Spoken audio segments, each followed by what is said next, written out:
Friday night football is back at Richmond Park for the first time in a month, and they don't come much bigger or more important than tonight's match between St Patrick's Athletic and Derry City. We just want the likes of Owen Doyle, Chris Forrest, if they do get chances, they need to be ruthless, because this Derry defence don't give up an awful lot. That's a great ball in behind for Michael Duffy, who's got himself goal side of Barry Cotter. Duffy's cross all the way across the face of goal. It was Jamie McGonigal who was trying to get there. A brilliant pass forward by Kieran Call to set that attack going, and a first opportunity for Michael Duffy to show off his pace, Keith, and a big opportunity for Derry inside the opening 2 minutes. Yeah, it's Cotter just getting caught. You see Call, it's a great ball. Initially he looks like he's about to give it to Duffy's feet. Duffy comes short and then goes long in behind. And as I mentioned, one of the key men for the Irish 19s away in the Elite Face qualifiers last week in Wales, got assists in the first couple of games. Well done to Tom Mohan's side for ensuring qualification. So Forrester's ball in, it was Redmond who was nearest to it. Oh, it's bounced off Owen Doyle, and it's Sam Curtis! Is it in? It is! Is it? Goal? I'm not quite sure what's going on here. Brian Maher is down. It doesn't appear as if the goal's been given. And I've absolutely no idea, Keith, how that stayed out. If it stayed out for a block on the line or a save, it's absolutely unbelievable. We'll see a replay in a second, but from our view, it looked like it was definitely in. It really did. The first header for me, I thought was going to hit the back of the net. I'm not sure if Maher saves it, and there's a bit of a melee. There's one or two players in the way, but we see the replay here. It's a great header of the super save. Does he manage to keep it out? I think he does, yeah.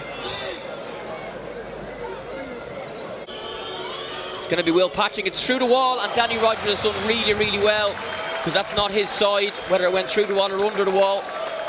And Rogers has to get across, because he would have seen that really, really late to St Pat's goalkeeper. Yeah, well, it's the new thing now, isn't it? The fan extractor under the wall. Pats don't have it this time, and you see now why so many people like to do that. Great save by Danny Rogers. Given an easy foul here and a chance to put some quality back into the box. Yeah, it'll be taken by Duffy.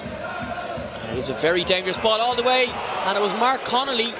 The ref's given a goal kick, but Danny Rogers 100% saved that. Like, oh God, that's a very bad decision. It's an awful decision. It's nearly as bad as Pat's defending from the free kick. If I'm honest, it was really poor. Danny Rogers did save, you're right, Jamie, but Pats need to defend better. Joined from SJP in Finland, where he worked under the St Pat's assistant manager John Daly, the youngest scorer in Finnish top flight history.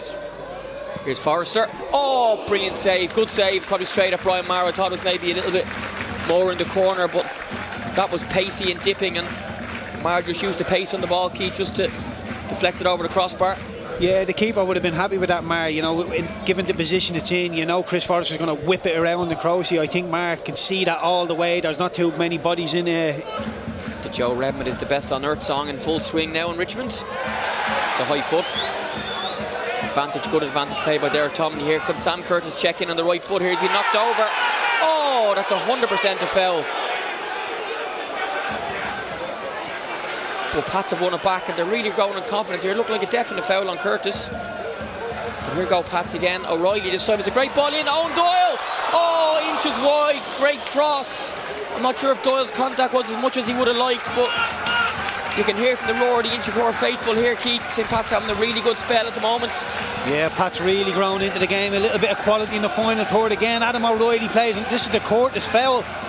It looks like he's just bundled over. It looks like a free kick to me, but here it is, Adam O'Reilly on the half turn. He just clips one in looking for Owen Doyle, and Brian Maher on the goal line knows it's a decent chance, and he comes out. I think Owen Doyle thinks he's going to get a clatter off the keeper. The two of them leave it. You do feel like the tide has turned ever so slightly in this game. Although Derry were a better team in the first half, probing a lot, it seems to have shifted into Pat's favour now. Here's Kavanagh. Oh, it's almost his first touch. What a fantastic goal from Cian Kavanagh, former St Pat's Academy player, introduced less than a minute ago, and he has absolutely smashed that into the far corner beyond Danny Rogers. It was flicked on, and the perfect impact from Cian Kavanagh. St Pat's 0, Derry City 1. Yeah, what an excellent strike. We're right behind it here in the commentary gantry. It's an absolutely stunning strike. We're right behind it.